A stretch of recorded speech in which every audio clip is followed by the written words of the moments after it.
A reading from Luke. Jesus said there was a man who had 2 sons.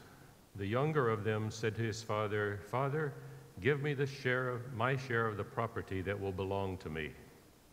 And so he divided his property between them.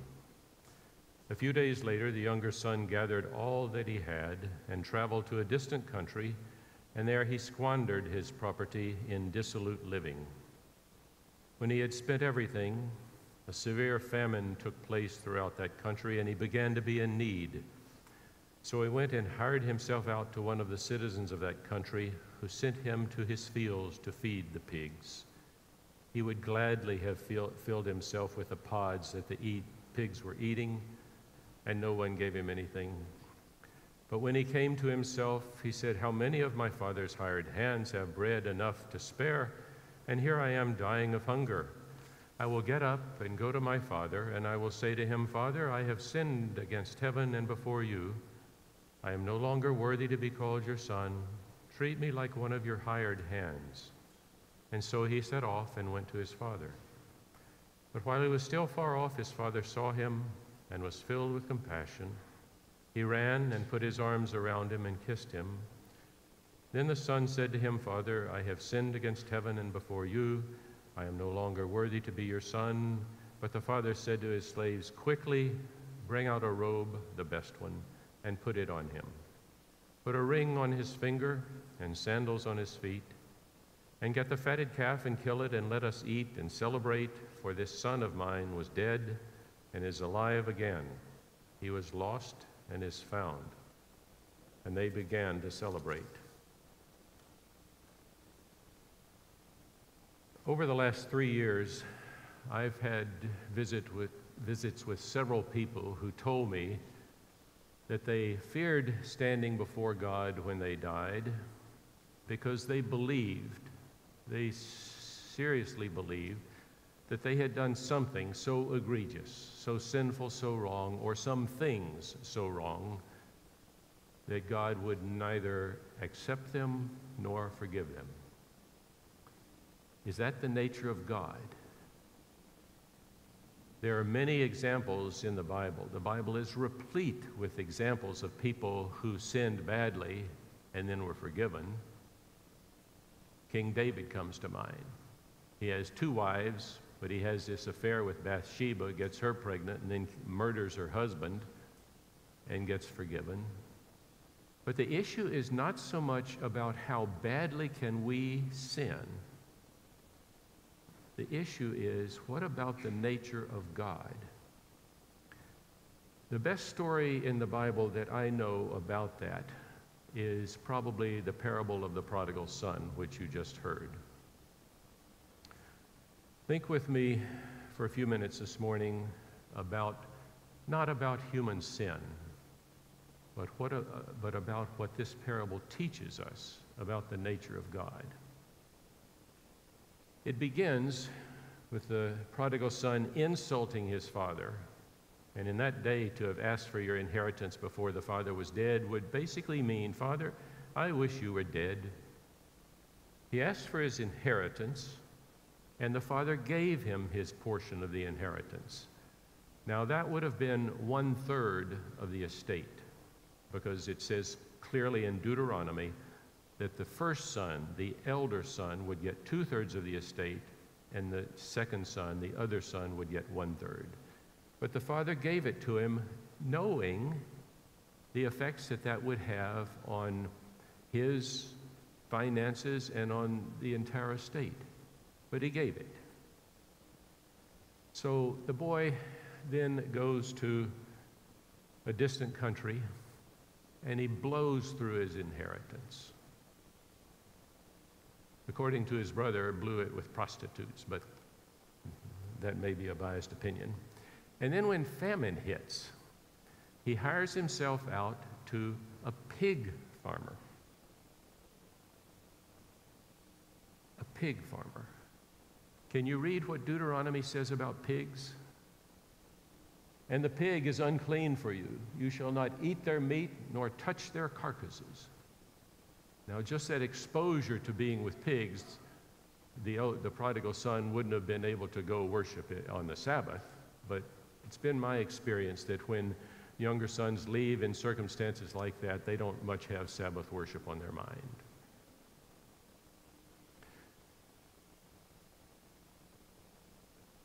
Then Luke's gospel says he would have gladly filled himself with the pig's food. I wonder if that term, he would have filled himself with the pig's food, implied, but he just couldn't do it. It was just too gross. He knew it was wrong. And Luke also says no one gave him anything to eat. Does that mean he stole to get some food? We'll never know. But then Luke says, but when he came to his senses and he realized how stupid it was for him to be out there feeding pigs when his father's hired hands back home had more than enough to eat, he composed a speech, a three-part speech.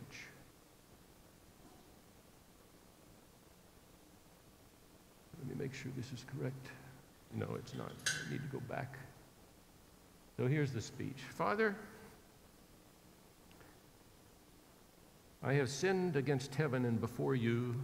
I am no longer worthy to be your son. Treat me like one of your hired hands. Sorry, this is the slide I need. Was that sincere? He could have been scamming the old man. He probably knew his Bible, and he knew that back in, I guess it was Exodus, Pharaoh down in Egypt says exactly the same words. He says, I have sinned against heaven and before you. Pharaoh hadn't repented. He was trying to get Moses to get rid of all the plagues so we don't know if he was trying to scam the old man or just trying to get some food and a better life and not repenting. So now we begin to see the nature of the Father. While he was still far off, and let me pause there. Some of you know stories of women whose husbands went off in a war and were MIA, missing in action. And they would go down to the mailbox every day, day after day after day, hoping to get a letter, some word that the husband was still alive. I get the same sort of sense here. The father was looking for him day after day, and when he saw the boy was still far off, he runs to the boy. It doesn't say the boy ran to him. He ran to the boy,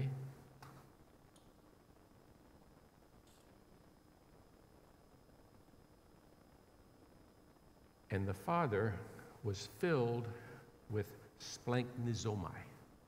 You don't hear that word very often. It's a Greek word. It refers to its pity, its compassion. It's a deep sense that comes out of the gut. The first part of that splanchna is a medical word that refers to the intestines, but that's what he felt when he saw his sinning child coming.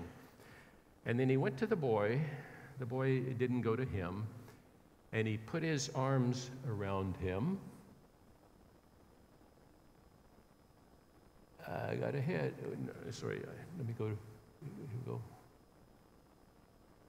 Put his arms around him and kissed him. The kiss was a sign of forgiveness. And the people who saw it would have been criticizing the father for a couple of reasons. One is, how many esteemed fathers in their robes would run down the street to meet a son who had treated him like that? No. That was unheard of in those days. But he runs to the father and puts his arms around him and kissed him. And that scene of the prodigal son on his knees in the father's arms has been drawn by many artists, but the most famous of all is this painting by Rembrandt from 1773. In it, if you can see, the son is in rags. You look at his feet, they're hardly shoed. You look at his hair, it's disheveled, hardly it's there. the father's arms around the boy, holding him.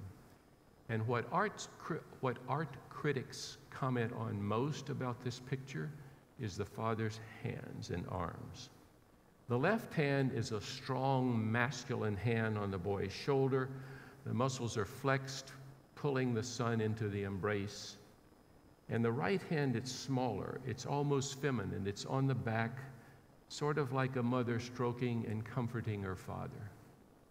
Now, 1,500 years before Rembrandt drew this painting, in the 2nd century, the early church father Irenaeus said that Jesus and the Holy Spirit were the two outstretched arms of the Father, who uses both of them to pull us and to hold us to his heart. With one hand, God holds us secure by the work of Jesus, and with the other hand, the Father comforts us with the Holy Spirit. So the son starts to say his little speech, but the father interrupts him and calls for a ring and a robe and sandals. Now, the ring would have been a signet ring. It would have been inscribed with that estate, indicating that the son was being given authority and a position back in that family, in their estate. The robe was described as a robe of honor. It might have been one of the father's robes. And the sandals, hired servants never wore sandals. They were only used by free men. To all of those watching, the three things would have been signs of the father's forgiveness of that son and of his incorporation back into the family. So the father orders a party with a fatted calf to celebrate the coming home of his sinner son, in the father's words, who was lost and now is found. In that, did you hear any words of reproach? Did you hear the father say, you don't understand what your stupid act has done to our family, how it's decimated our finances? You don't hear him say, and because of what you did, these are going to be your consequences. We don't hear any of that, do we? We just hear, this is my son. That is the love of God, our Father, as Jesus describes it. For those who question whether God will accept them or not and forgive them or not, remember two things. First of all, remember this parable. But secondly, remember this quote. We cannot do anything to make God love us more, and we cannot do anything to make God stop loving us. What did we do to God's Son? We rejected him, we flogged him, we crucified him, and what did God do?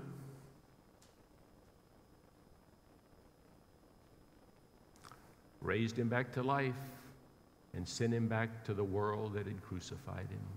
That's the love of God. Nothing can change it and nothing can end it. The 1980 Church of England Liturgy for Holy Communion says this: Father of all, we give you thanks and praise that when we were still far off, you met us in your Son and brought us home. God's only agenda is to bring us home with him, and there's nothing we can do to change God's mind about that.